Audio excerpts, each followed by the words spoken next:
Hi everybody, welcome back to my channel and welcome to my vlog for Gleam by Raven Kennedy, the third book in the Plated Prisoner series.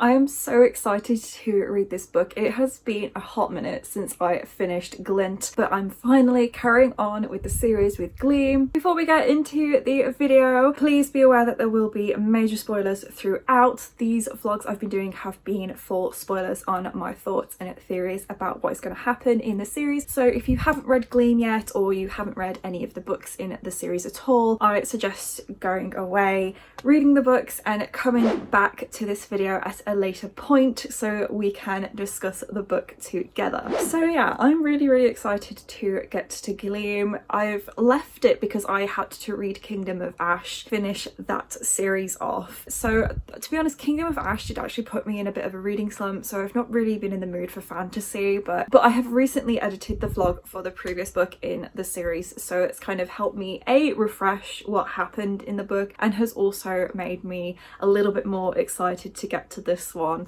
So yeah, at the end of Glint there were many reveals. We found out that Auron is the one with the gold touch powers, and we also found out that King Rot is actually Rip.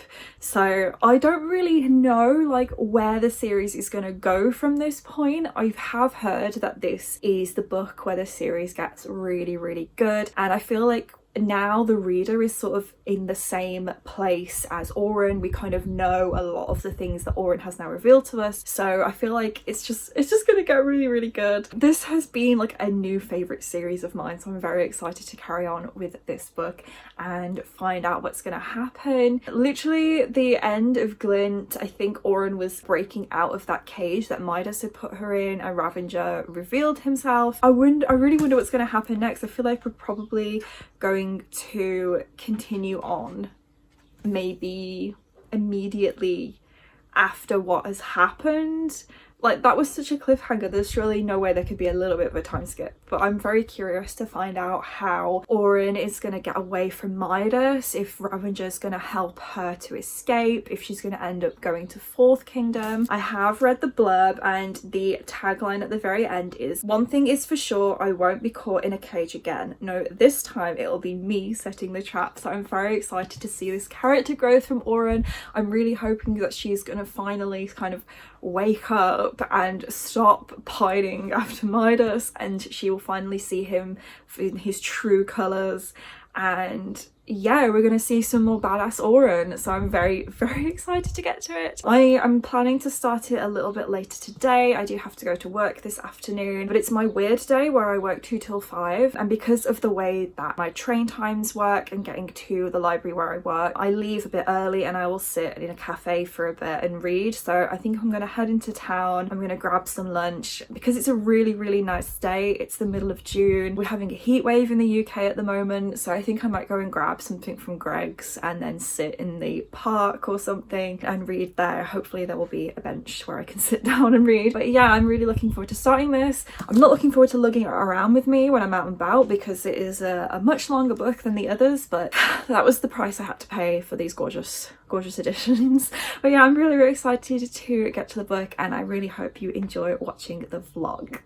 I was going to do this update outside in the garden, but it's literally just too hot right now. It's so hot. I cannot wait for this heat wave to pass us by. I think next week it's going to still be warm, but it's going to be in the low 20s instead of like nearly pushing 30 degrees every day, because it is hot. It is so hot. I've had to keep my curtains closed in my room to try and keep the sun out because it's just, I can't cope. I literally can't cope. So reading update, I'm on page 108, which is the start of chapter 8, which is actually a Queen Melina chapter, so I'm very interested to carry on with it. But I figured it would be a good place to give you an update because we've had those opening scenes. We're kind of getting back into the world and the story. So the book actually did open with a flashback scene to Auron as she had turned 15 and was still working for that guy in Third Kingdom, I think is where she was. She's kind of lamenting over how different Aurea is to Anwin, and I really feel for her, and I'm intrigued to know like why she had to come to Aurea. She mentions that it was war that took her parents, so I'm interested to sort of know the true backstory behind all of that. But she's just turned 15, and we find out that she had to go from just begging and pickpocketing other people to doing sex work, which I'm not surprised by, but this is sort of where her trauma has stemmed from. And obviously she hated it, and she's like begging Zakir, I think his name is. So she's like begging Zakir to like to just let her carry on with what she was doing before, and he's like, no.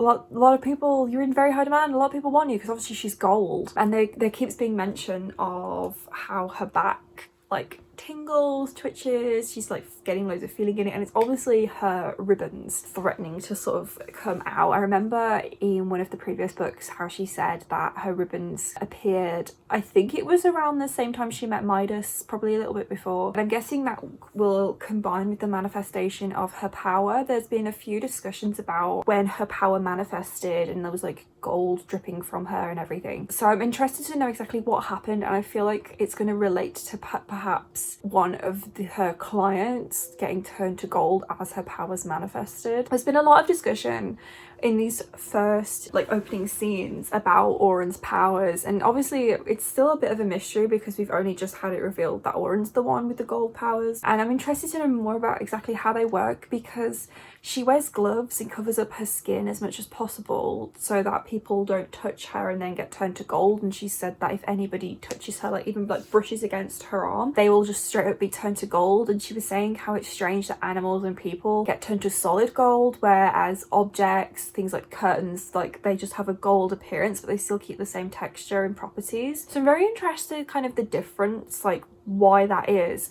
But also, and again, this is me being obsessed with her golden cunt as everybody else in the world is, but I'm very interested to know like when she had sex with Midas, like why did he not turn to gold when he was touching her? And I'm pretty sure he's touched her skin in the past and not turned to gold. Whether or not he was wearing gloves, I'm not certain. And I'm pretty sure that like Rip and maybe other characters have also touched her, but apparently she was very careful to not let them touch her skin. But I'm just very interested to know like how does it work when she's having the sex? How does that work? Because there's not obviously been much discussion on that, and perhaps it will be revealed to us later on in the book. But that's one thing that I'm very curious about, because if even like brushing against her arm will turn someone to solid gold, why does literal, you know, penetration not do that? So I don't know, I am wondering about that. There is a review on Goodreads of the first book. It's a pretty negative review, but it actually made me laugh so much because the person said like there was all this world building and they still don't know if Oren shit gold. And I think it's a pretty good point. Like I want to know the workings of like Oren's biology. Like does she bleed gold? Does she cry like golden tears? Like I think she does bleed gold, but I remember a scene in one of the previous books where she was crying, and like I was wondering whether or not like her tears were gold as well, but I don't think they were. But yeah, there's a lot of things about Oren I'm interested to know about, and it's kind of morbid. Like if she was in the real world, it would be very interesting for scientists to kind of like open her up and see all of her inner workings. But in terms of plot development, the scene in the first chapter that continued on from the end of Glint, there was a lot of questions asked about Rip and about Oren and themselves. Oren was asking very good questions about like how Ravager and Rip are kind of two in the same, like how, like who knows, stuff like that. They were basically everything that I was wondering, and there was nothing answered. Nothing at all. So there's all these questions, and it's like I need to know what is going on. I just need to know what is going on with him. He did make an appearance later on. She went for a wander around the castle, much to the guards' chagrin. He appeared and as Ravager, and it's just I need to know what's going on with him. I just need to know what's going on with him. I do like that Oren is standing up for herself a little bit more with Midas. She's basically said to him, like, she's not going back into that cage again. She completely refuses. And like, when she slept for 3 days, she slept for 3 days and then immediately was like, I want to go explore the castle. And it's because she is kind of plotting a way for her to escape. I think she's kind of trying to like map the castle mentally so that she can work out like where she can and can't go, escape routes, stuff like that. And these guards were, you have to stay in your room, blah blah blah, and she's just straight up said like, I don't care. Explain to them like how if they're not allowed to touch her, and if they do, then like Midas will have them executed and stuff. So I like how she's setting boundaries. She's telling Midas that like she refuses to go back in the cage, and she is kind of trying to keep on his good side, tiptoe around him so that she can kind of trick him into a sense of security while she's actually plotting this escape. But yeah, I'm interested to know kind of what developments there are going to be from that, because at the moment it's still early stages. This is a much longer book, like I'm only 100 pages in. There was this chapter from King Midas though that I was very intrigued by, where we kind of got to see his perspective a little bit on the whole situation.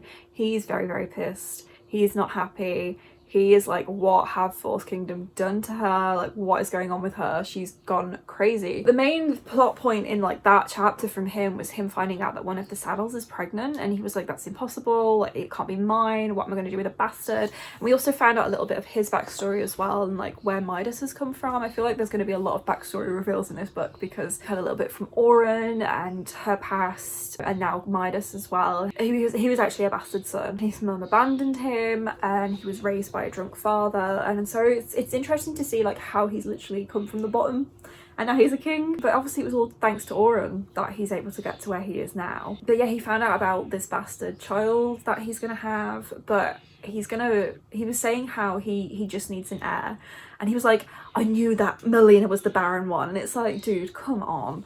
I hate him so much. He's such a dick. So yeah, I'm interested to know how he's going to play it with this heir that he's got going. I'm wondering if he will take the baby and kind of play it off to be like Melina's child, but also they have sent loads of messages to Sixth Kingdom, to Melina, and had nothing back, like the ravens, crows, whatever. Carrier pigeons, you know, they came back empty-handed. So there's lots of things in play at the moment. So I'm interested to see what developments we're going to have with the plot. But I feel like the main sort of story in this book is going to be probably Oren escaping from Midas, and Midas getting very angry about that. And I feel like Slade, Ravenger, Rip, whatever you want to call him, is going to have a major part in helping Oren escape. But it is the weekend now, and I am hoping to actually finish the book this weekend. I'm really enjoying it so far. I'm loving being back in the world. So yeah, I will update you guys again when I have read a little bit more and tell you my thoughts and more theories. This is filmed by TBR for July and August. Nearly forgot what month we were on, and I remembered that I wanted to do a Gleam update after I turned the fan off and shut the curtains again. So sorry, we're in the dark again. It's not as hot today, to be fair, but I still want to try and keep my room cool so that when I come to bed tonight it's not too bad. But I have read about 100 pages since I last spoke to you guys. I'm on page 200 exactly. Again, like, there's not really been much development, but again, it's a longer book. Plot-wise, there's not been much development. Oren is still kind of exploring the castle. She had a very interesting conversation in the saddle wing, which I'd like to talk to you guys about. So it's just mainly the fact that the saddles are all on drugs, and I feel really bad for them. Like, they don't seem to care, but it's because they're on a drug that makes them not care. But the fact that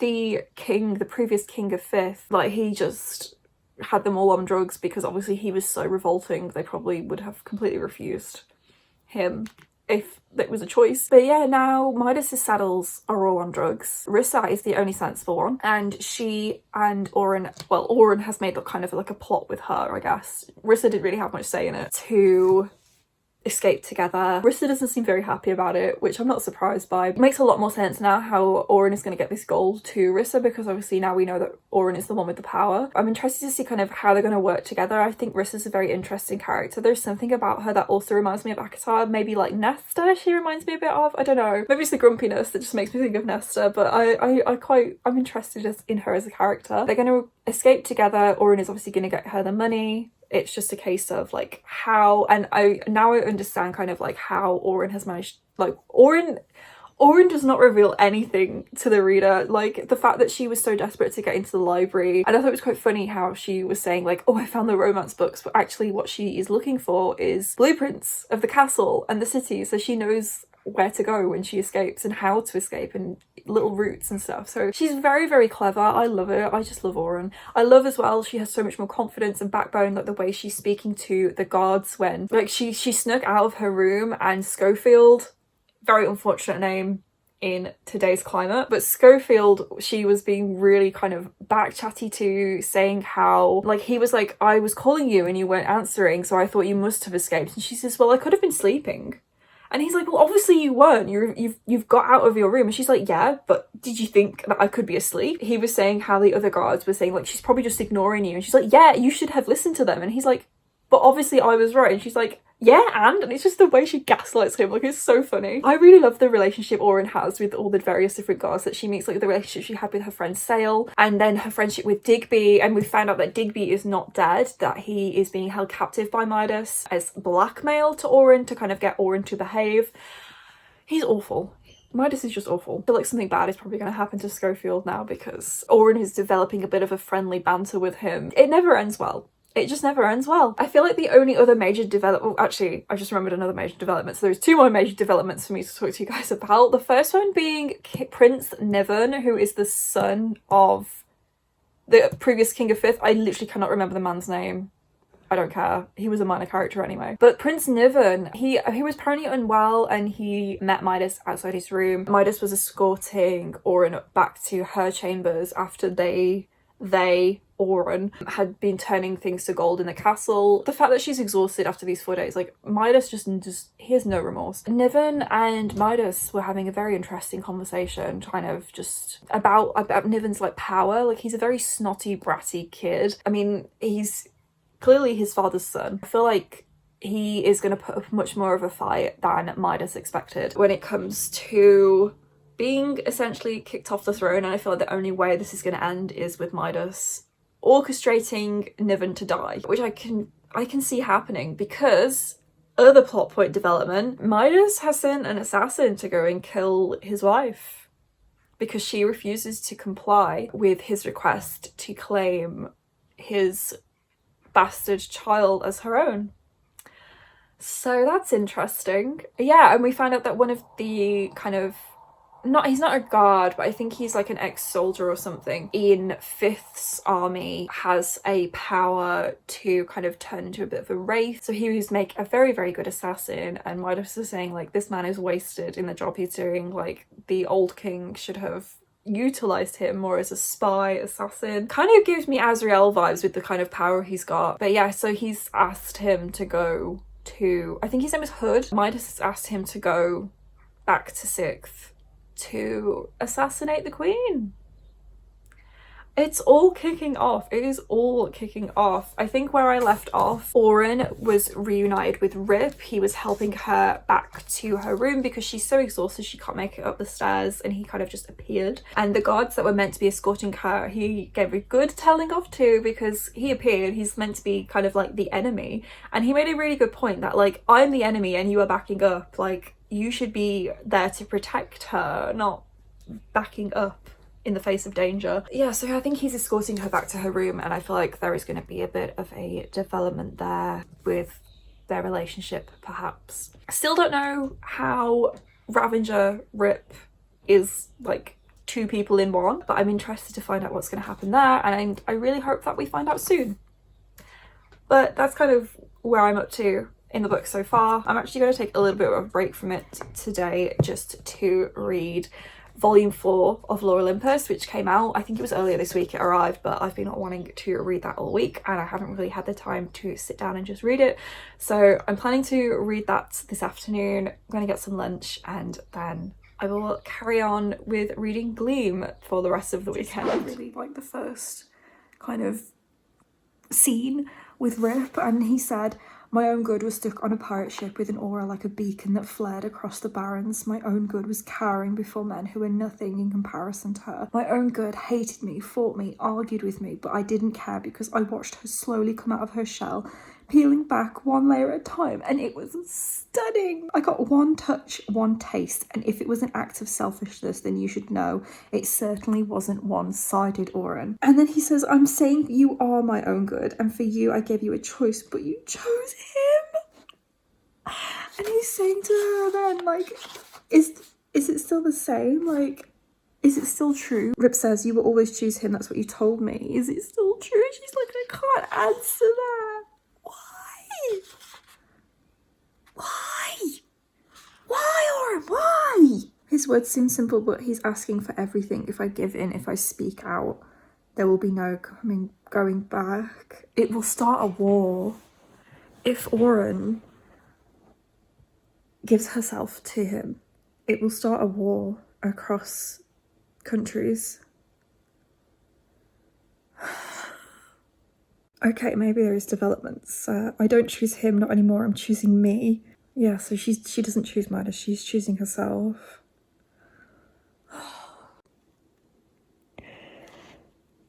He's choosing her too. My lips land on his tongue sweeps against mine, and then we're suddenly kissing like we're starved.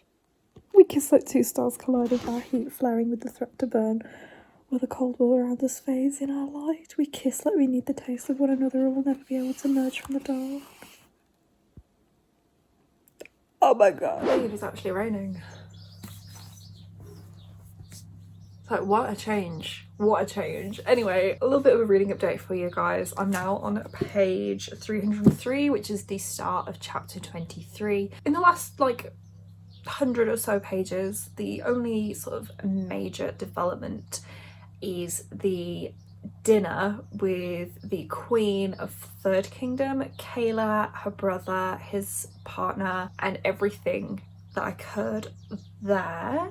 So Oren is really fighting back. She's showing a lot of attitude to Midas and I'm absolutely living for it, but he is also not tolerating it. He is like pinching her, he's humiliating her. They did a little trick where Kayla asked Midas to demonstrate his power, and I was wondering, like, surely this has been asked of them before, for Midas to demonstrate the power and give a live like performance of it almost. And Oren was really playing him up and he obviously did not like that. I thought it was cool the way that they did it, where Oren said that in the past they would like pass a goblet to each other, and through the passing Oren would turn it to gold as it touched Midas's fingertips. And instead this time she kind of turned an entire table into gold, which was pretty cool. But obviously she was like playing him up on it, and then as punishment he made her play harp for the entire evening. And then when they got back to her room, he hit her.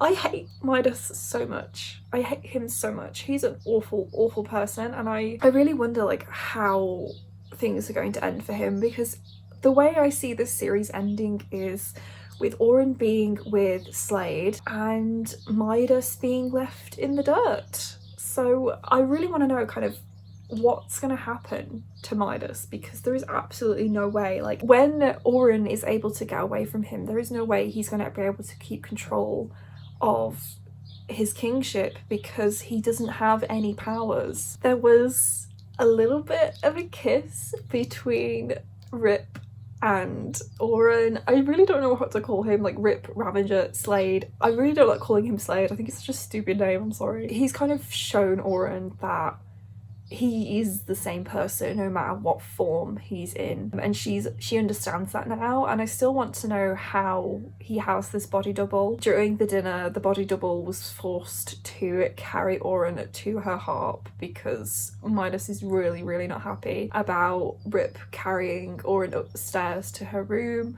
He's just so possessive. He clearly has like some kind of OCD because he's really controlling in the way he, like during the dinner, Oren was saying about how he would like tap his foot on the floor 6 times, like he has an obsession with the number 6 and everything has to be in 6s, and he clearly has some sort of OCD, but it's so extreme because he's also really controlling and just a not very nice person altogether. Yeah, but the kiss between Oren and Slade, whatever you want to call him, was so cute. Very clearly have feelings for each other, and I really want to know like how this relationship between them could potentially go further. But yeah, I just want to know what's going to happen next, really. The only other major development has been with Queen Melina. When back in Sixth Kingdom, she has tried to paint over and cover up all of the gold in her castle, and it's just not really working very well. But there have been riots in the city, and the point where I've just left off, they have actually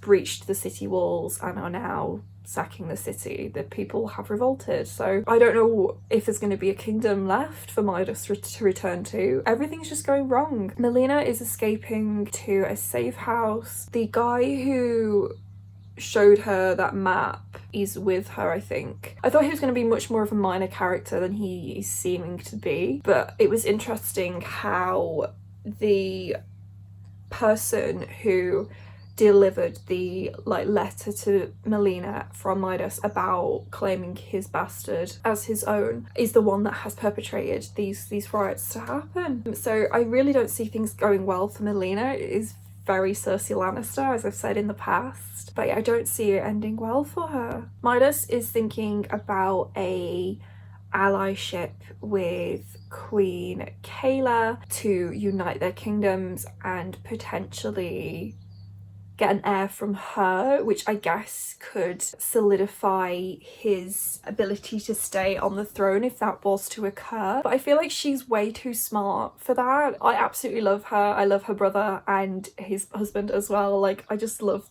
that whole kind of dynamic between the three of them, and I feel like they are going to be the good guys. Like, it was sad that her husband was much older than her and died mysteriously, but I feel like he probably just died of old age, let's be real. And I feel like they could be the good guys, so I'm really hoping that they don't turn out to be quite as evil as the previous kings we've met. But then again, Ravager is also actually a good guy. So yeah, I'm very interested to kind of see that allyship potentially between Midas and Queen Kayla to develop. And there's also Niven in there as well, annoying little brat who was kind of just stirring the pot. What did he call them? He called them thirders, which it's like, it wasn't necessarily a derogatory term, but it was also just like, what do you mean by that? He's young, he's naive, and he clearly doesn't know how to play politics in court yet, but also he's just a dick, really. So I'm interested to see how the politics of it all plays out, but also I really want to know what's going to happen with Oren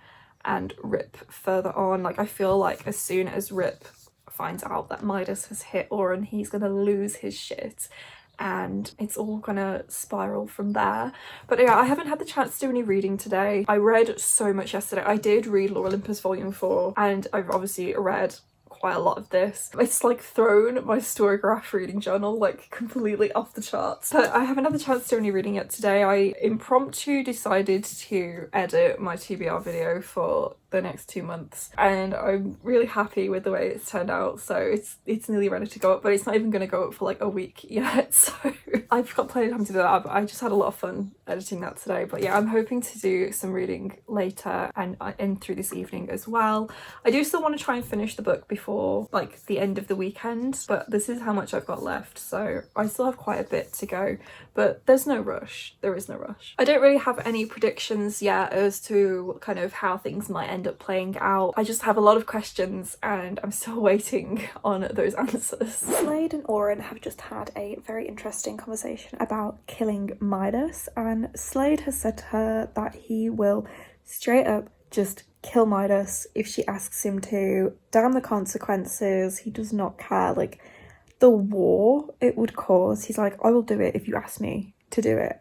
And he's also made a point to her that like she very easily could also kill Midas if she wanted to, and she's kind of come to terms with the fact that she does still care for Midas, but not because she wants to care for him. It's obviously a after effect of the way that he's manipulated her, and it's completely understandable. It's so realistic as well. My opinion on it though is that they shouldn't kill Midas. I don't think it would benefit anybody to actually kill him. It might make them feel good, but I think the best thing to do would be for Oren to leave Midas and just leave him floundering and without any power, and so he would literally just crumble, because Slade made a really good point about how, like, if he killed Midas, then there would be consequences from the people in the kingdoms, like the you know, the public, but also the other monarchs as well would probably go to war over it, because everybody thinks Midas is a good guy. So I think if they did kill him, whether it was Slade that did it, whether Oren did it, like, it would just cause problems.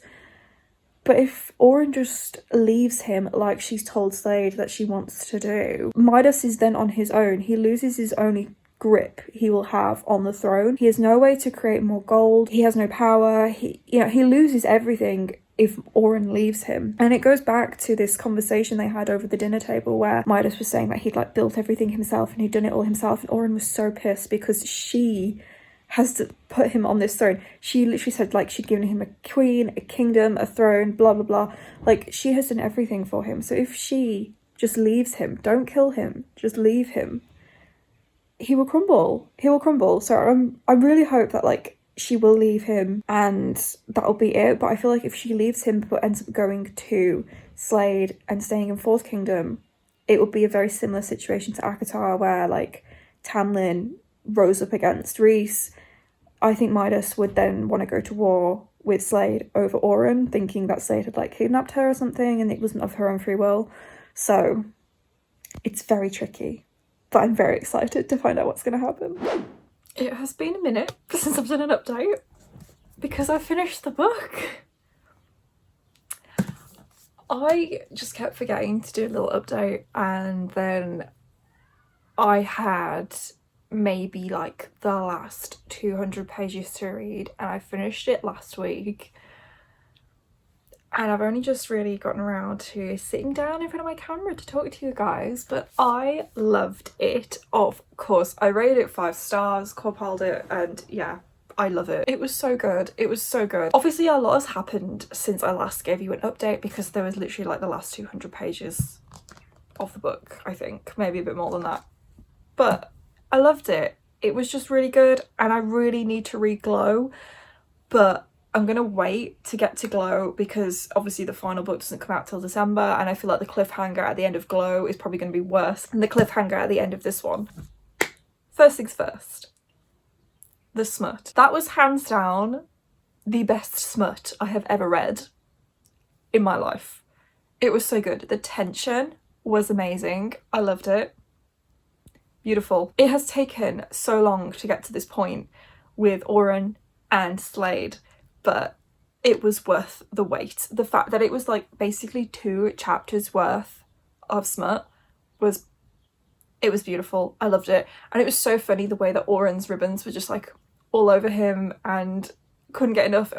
I loved it. It was brilliant. But obviously it was too good to last, because pretty much immediately afterwards everything went downhill, and I was just like, I couldn't take it. We had Midas capturing Oren and drugging her, which that was awful enough, like, oh, Jesus Christ. But really the worst part was when he cut her ribbons off. It was so difficult to read. It was awful. It was just horrible, but the way that it's written is just really good. I really thought that, like, when this was happening, like, how is she gonna get out of this? How is she gonna get out of it? Like, because she was just so, I can't even get my words out. I literally can't even, oh my god. It was just horrible. It was horrible to read. It was so sad. And, like, the way that the pain she was feeling, like the fact that it was, like, a piece of her literally being ripped away from her was awful. But the ending and, like, the way the ending happened, where it was like Midas was presenting Oren to the world again to try and really, like, solidify his position, and the way, like, the the ball and everything, the way that was done, and the way he was gonna like turn the whole banister, he did his speech, gonna turn the whole banister thing gold, and obviously Oren was like, fuck this. Yeah, I really thought like, how is Oren gonna get out of this, and the way she was able to sort of overcome the drug herself, it was just pretty cool. And then obviously that little kid, what's his name, Niven, was killed. I had a feeling that was going to happen, and the way that it was made to look like Slade was the one who had done it. And then literally all hell broke loose with Oren somehow managing to take control of her power, despite the fact that it was after sundown, and the way that everything was being turned to liquid gold. It was just so dramatic. It was so cool. I just couldn't get over it. It was just really good. I didn't really like that the final chapter was the same scene but from Slade's perspective, because it was like we were seeing the same thing that had already happened, just obviously through his eyes instead. Like, it felt like the final chapter with Oren was the end of the book, and then it was almost a bit like, okay, now we have to go back and see it all from Slade's perspective again. And the fact that like Slade has killed Oren, like obviously she's not dead. I think it's gonna be fine. It's just something he's done to kind of protect her from herself. Gonna probably take her to Fourth Kingdom, and then we'll see what happens from there. But I'm not like worried for Oren in that kind of aspect with regards to like her life. It's more the aftermath of what has happened, because obviously she's killed Midas. I don't know if I believe if he's actually dead though. Like, he was obviously died on page, but I don't know if I believe it. I feel like it was too quickly, and it was too good to be true. So I'm very like cautious with that. We've obviously got Queen Kayla in the mix now. I'm interested to see what's going to happen with her, because obviously she has kind of escaped and seeing all this go down. But she was going to marry Midas to kind of solidify her position on the throne. I want to know what's going to happen with her. And then we've got Queen Melina as well, who I don't believe she's dead either. The last we saw of her, she was escaping into some kind of tunnel, and then the next thing we heard was that a bird thing had a message to say that she had been killed and that she'd been dealt with, but I don't believe that for a second. But until we see somebody die on page, like, I don't believe it, even though Midas has died on page, and I don't believe that either. But it did not take the kind of turn I was expecting it to. There was so many things. Of course, we got to find out what the body double for Rip is, and I mean, it kind of makes sense that it's Slade's brother, but I was still very surprised by that. But yeah, I just had a lot of fun with this book. It was so dramatic, and I'm really, really looking forward to reading Glow. I don't really have many theories about what's going to happen in Glow. I really don't know where it could go. I feel like I kind of have an idea of what's going to happen, and then Raven Kennedy just completely throws it out of the water. Like, I feel like maybe if Midas is actually dead, this arc with him has ended, but now it kind of opens it up to what's going on with Melina, what's going to happen with Kayla. We've still got the Fae to think about as well, so there is still obviously potential for things to go further. To find out more about Oren, she's obviously teetering on a very thin line where she's kind of almost losing control of herself the more she explores her power. So yeah, I'm very, very excited to see where it's going to go next. But that is it for this video, guys. Thank you so much for watching, and I really hope you enjoyed it and hearing my thoughts all on Gleam by Raven Kennedy. If you enjoyed this video, please remember to give it a big thumbs up and let me know in the comments down below your thoughts and feelings on Gleam as well. If you haven't already and you would like to, please do consider subscribing. I post a new video every single week. And that is it from me today, guys. Bye!